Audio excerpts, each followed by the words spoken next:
Hello दोस्तों, स्वागत है आपका मेरे YouTube channel Rishi blogs happy to help you में।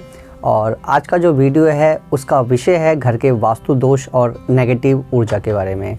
क्या है नेगेटिव ऊर्जा और क्या है वास्तु दोष, कैसे पता करें कि हमारे घर में वास्तु दोष है, हमारे जीवन में नेगेटिव ऊर्जा है, क्या कारण है और क्या उपाय हैं उसके, इन्हीं सब बातों की चर्चा करेंगे मेरे आज के इस वीडियो में। दोस्तों, वास्तु दोष और नेगेटिव ऊर्जा हमारे जीवन में, हमारे घर में इतना बुरा प्रभाव रखते हैं दोस्तों कि हमारे बनते बनते काम भी नहीं बनते और कोई काम हमारे जीवन में बन नहीं पाता और बनते बनते काम भी बिगड़ जाते हैं। जैसे कि शादी विवाह में अननेसेसरी चाहे अनचाहे देरी हो रही है, आप पढ़ लिख के भी आपको जॉब नहीं मिल पाती है और कई ऐसी विपत्तियां, संकट होते हैं जिसकी हम कल्पना भी नहीं कर सकते। जैसे कि कोर्ट कचहरी के चक्कर लग जाना, हॉस्पिटल्स का चक्कर लगना, और घर में एक्सीडेंट्स होना, घर में आर्थिक तंगी का होना। लक्ष्मी आती तो है घर में, लक्ष्मी आ तो रही है लेकिन वो टिकती नहीं है। तो ये सब कारण हैं जिसके कारण हम जान सकते हैं कि घर के अंदर कहीं ना कहीं हमारे वास्तु दोष है, हमारे जीवन में नेगेटिव ऊर्जा समाई हुई है। इसके अलावा कई और अन्य कारण हैं दोस्तों, जैसे कि घर के लोगों का आपस में ना बनना, उनका आपस में लड़ाई झगड़ा होना, छोटी छोटी बात को एक दूसरे के प्रति गुस्सा होना, नाराज़गी व्यक्त करना, घर में कलह कलेश होना। तो ये सब एक कारण है घर के बिगड़े वास्तु दोष का। इसके अलावा कुछ अन्य कारण हैं, जैसे घर में मॉइस्चर लग जाना, दीवारों की पपड़ी झड़ना। तो ये कहीं ना कहीं कारण है कि घर के अंदर नेगेटिव ऊर्जा है, वास्तु दोष है।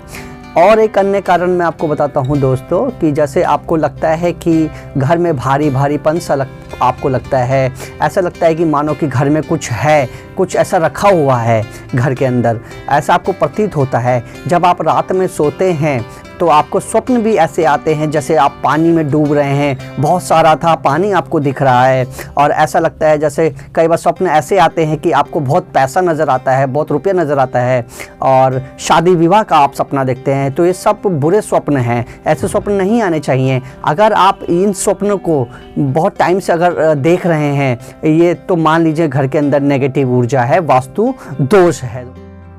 तो दोस्तों, इसके साथ ही एक लक्षण और बता देता हूं मैं आपको।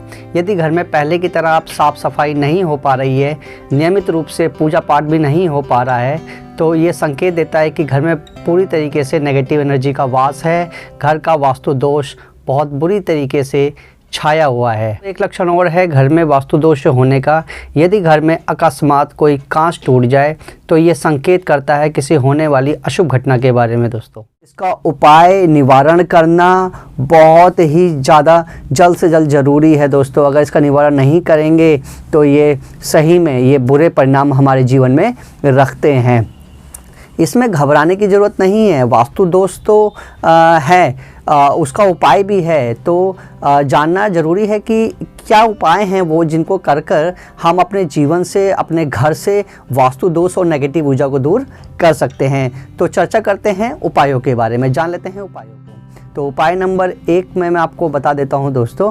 सर्वप्रथम तो आप अपने घर में पूजा का स्थान देख लें कि जो आपके घर में मंदिर है, पूजा का स्थान है, वो किस दिशा में है। पूजा का स्थान सदैव पूर्व से पश्चिम की तरफ होना चाहिए दोस्तों।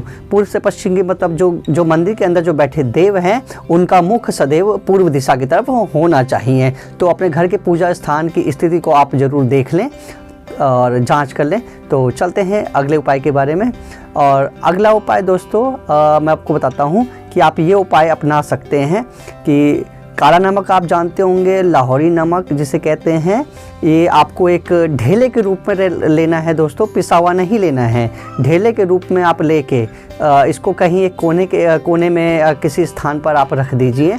इसे रखने से ये होता है दोस्तों, जो घर की जो नेगेटिव वाइब्स हैं ये इसके अंदर संशोधित होती है, समाहित होती है, और इसका जो तरल ये अपने आप में ही तरल होता जाएगा, पसीजेगा जिसे कहते हैं। ये मॉइस्चर अपने आप में ही देता रहेगा।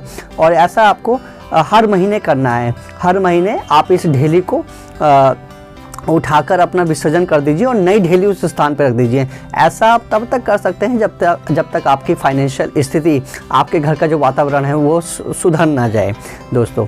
तो इस उपाय को आप कर सकते हैं। दोस्तों एक अन्य उपाय भी मैं आपको बता देता हूँ। इसमें आप अपने घर में प्रथम ये देखिए कि जो पूर्वज हैं, यानी कि जो कोई स्वर्गवासी लोग हैं, यानी कोई जो बड़ा बुजुर्ग है जो स्वर्गवासी हो गया है, उसकी जो आपने अगर फ़ोटो घर में रखी हुई है तो वो देख लें वो किस स्थान पर है, किस दीवार पर है।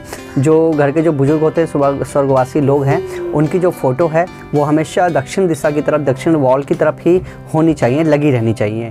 अगला उपाय मैं बता देता हूँ आपको। बृहस्पतिवार को जो स्त्री हैं, लेडीज़ हैं, वो नमक का पोछा लगाएं। काले नमक का पोछा लगाएं तो बहुत ही ज़्यादा उत्तम है। इससे माँ लक्ष्मी की कृपा बनती है। जो फाइनेंशियल दिक्कत है, आर्थिक तंगी है, वो भी कहीं ना कहीं दूर होगी। इस उपाय को आप अपना सकते हैं।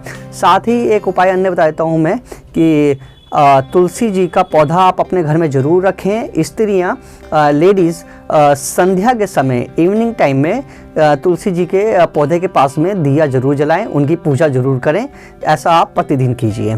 इसके अलावा मैं एक उपाय आपको और बता देता हूँ दोस्तों कि सुबह सुबह जब आप अपने घर के मंदिर में जब आप पूजा पाठ करते हैं तो साथ ही पूजा पाठ करने के बाद में आप गूगल लोहबान और हवन सामग्री, गूगल लोहबान जो पंसारी के पास आपको आसानी से मिल जाएगा, और देसी घी के साथ में इसका आप एक मिक्सचर तैयार कर लें और थोड़ा थोड़ा कपूर के साथ में आप इसको जलाएं और उसके धुएं को आप पूरे घर के कोने कोने में दिखाएं। इससे होता क्या है दोस्तों, जो घर की जो नेगेटिव एनर्जी है वो धुएं से स्वतः ही भस्म हो जाती है और घर में एक सुगंधित वातावरण बनता है, माहौल अच्छा होता है। तो धीरे धीरे आपका घर का जो वास्तु दोष है वो भी अपने आप सुधरने लग जाता है। तो इस उपाय को आप अपना सकते हैं दोस्तों। एक अन्य उपाय मैं आपको बता देता हूँ। इसमें आप लाइट म्यूज़िक सुबह शाम घर में आप बजा सकते हैं, जिसके अंदर बांसुरी या गिटार की मधुर धुन हो। इससे होता क्या है दोस्तों कि घर का जो एटमॉस्फेयर होता है वो सुखद होता है, मन आपका शांत रहता है और आप अच्छा फील करते हैं। जब आप अच्छा फील करते हैं तो आपके अंदर से पॉजिटिव वाइब्स बाहर आती हैं, जो ऑटोमेटिकली नेगेटिव वाइब्स को खुद ब खुद कम कर देती हैं। तो दोस्तों ये एक बहुत अच्छा उपाय है घर के बिगड़े वास्तु दोष को और नेगेटिव एनर्जी को दूर करने का। तो इस उपाय को आप अपना सकते हैं दोस्तों। तो आज का वीडियो आपको कैसा लगा दोस्तों, ज़रूर मेरे कमेंट बॉक्स में बताइएगा। अगर आप मेरे चैनल पर नए हैं तो मेरे चैनल को लाइक कीजिए, सब्सक्राइब कीजिए, बेल आइकन को ज़रूर प्रेस कीजिएगा दोस्तों, क्योंकि मैं इसी तरह के सामाजिक वीडियो समय समय पर आप लोगों के लिए लेके आता रहता हूँ। तो मिलते हैं मेरे अगले वीडियो में, तब तक के लिए धन्यवाद।